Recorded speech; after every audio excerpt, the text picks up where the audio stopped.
Greetings, everyone. Hope all of you are having an absolutely fantastic day.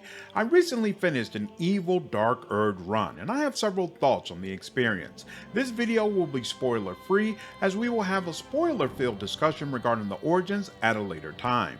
Before we get into that, a couple of notes. First, I agree with a lot of the commentary I've seen online about how Baldur's Gate 3 handles evil playthroughs poorly. I have a lot of thoughts on this, but we'll deal with that in a separate video and strictly focus on the Dark Urge origin here. Second, I stated repeatedly that I wanted to do an Evil Dark Urge Let's Play where I play as a drow and romance Minthara. Unfortunately, even though this game has been steadily getting patches, Minthara is still very broken. Her character is one I was really excited about before the game came out, and I don't want to do a Let's Play until she is fixed. At this rate, I'll probably just wait for the definitive edition and then do a playthrough when all the content has been released for the game. With those notes out of the way, let me remind everyone that here at Slandered Gaming, we focus on RPGs, and more specifically, CRPGs. If those kind of videos interest you, be sure to hit the like button and subscribe so you don't miss any future content. Alright, let's get into my thoughts regarding Dark Urge. We'll start with what I like, and then I'll go over a couple of things that could be better. For those of you who have played Dark Urge, let me know down in the comments your thoughts on the experience, especially if you did a good aligned run. First, obviously, it's great having the option to pick your own race and class. Class isn't quite as big a deal since you can change the classes for other origins as well, but most of them have a canon option, so I feel compelled to have at least one rank there. This isn't an issue at all with Dark Urge, and the freedom is definitely welcome. None of the other origins allow you to choose a race, and that makes a Dark Urge run even more unique because you are free to choose an option that otherwise you wouldn't have access to. I decided to play as a Zog, the Defiler, so I went with a pale half-orc barbarian.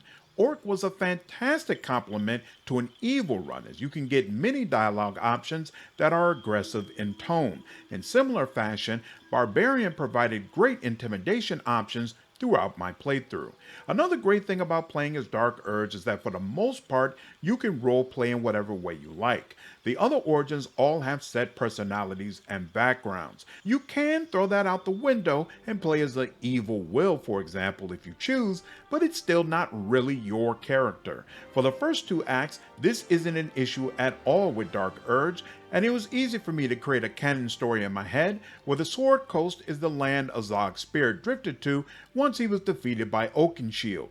This doesn't hold up quite as well in the third act when you get more information about who your character was before waking up on the Mind Flayer ship, but it doesn't conflict to the point that I feel it's a serious issue. Part of the reason for this is Larian did a fantastic job of weaving the Dark Urge storyline into the main story. You'll get more information regarding the main storyline and its characters playing this origin than any of the other options. Some of them will also feel more connected to you, so you'll get unique choices in dialogue that flesh out the experience. For this reason, Larian recommends that you make Dark Urge your second playthrough. I've seen some people comparing Dark Urge to a feigned playthrough in Divinity Original Sin 2, which provided significantly more context regarding the story. I wouldn't go quite that far. I think Fane's origin worked a little better, but we'll talk about why in the dislike section. What I will say is that Dark Urge makes Act 3 more enjoyable. Mind you, I already enjoy Act 3 quite a bit, but it certainly has its issues, especially at launch. As I mentioned before, a lot of Dark Urge's revelations come in Act 3, and this serves to make the experience even more epic. More importantly, this origin helps to flesh out the villains, specifically Gortash and Orin, who I would say are the weak links of the trio. It's not a whole lot of content, but this playthrough definitely made me understand that dynamic more, and it made them more compelling as adversaries. The last thing I want to note that I really enjoyed about this playthrough is the ending. Mind you, it suffers from the same issue as all of the BG3 endings in that there's not nearly enough information about what happens. You still don't get any sort of true epilogue, but the final dialogue as an evil aligned Dark Urge felt great, and it was honestly much more satisfying than what I experienced playing as well.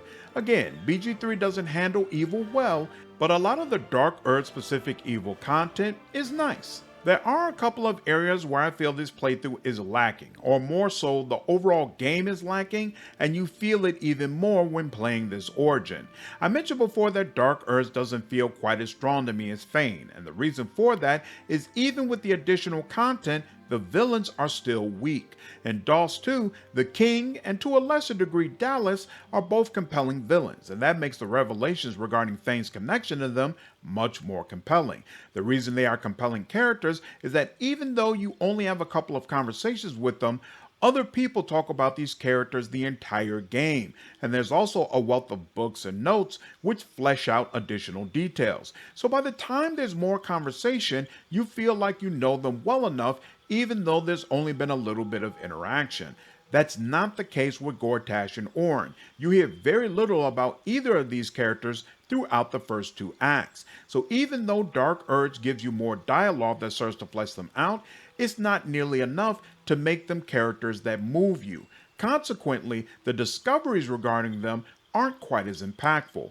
Speaking of moments that aren't as impactful as they should be, I think the reactions from companions to revelations about who your character is leave a lot to be desired.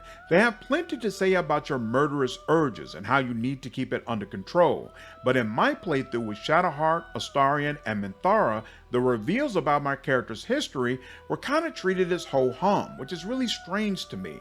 Part of this, of course, could be due to Minthara being very broken, but still, the lack of reactivity stuck out like a sore thumb. The last, and I'd say largest issue I have with the Dark Urge is that frankly, an evil playthrough doesn't allow you enough opportunities to do terrible things. In the panel where Dark Urge was announced, Larian made a big deal of showing him biting off Gale's hand. They said Dark Urge would dial up the evil several times over, and you would be able to do insane things that other Origins weren't really capable of. For sure, there are times where you can give in to your urge and someone will die accordingly, but honestly, that only happened a handful of times in my run, and overall it was great due to the sum of its parts, not because there were some particularly standout evil moments.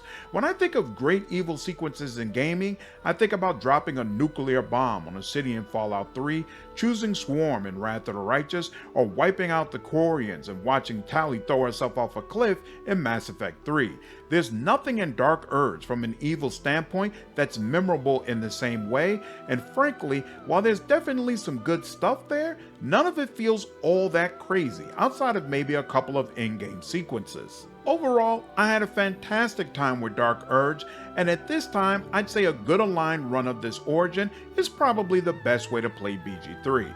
Of course, I haven't actually played all the Origins yet, so I cannot confirm this, but it's hard to imagine any of them will provide a more fulfilling experience. That's it for my thoughts, so I look forward to hearing your feedback down in the comments below. Hope all of you enjoyed this video. Take care!